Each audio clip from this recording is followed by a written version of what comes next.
Ако днес сте прочели най-абсурдните заглавия в социалните мрежи, не се очудвайте. Вероятно вече сте попаднали на абсурдни заглавия в социалните мрежи.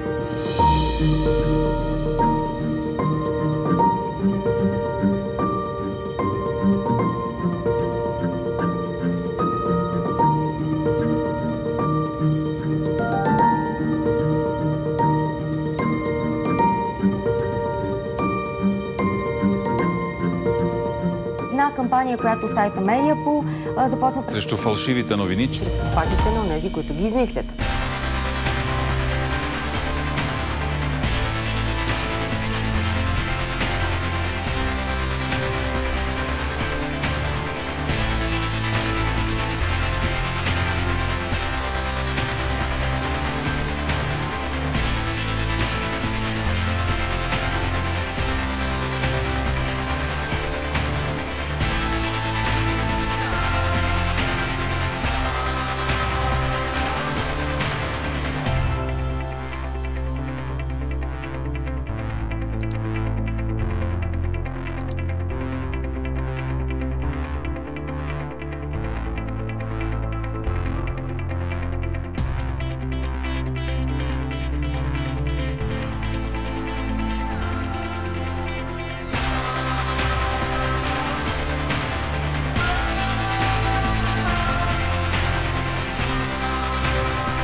От днес стартира рубрика, чиято цел е да развенчава зачестилите напоследък, пиши, фалшиви новини. Единствената ни цел е да се борим реално срещу троловете и фалшивите новини.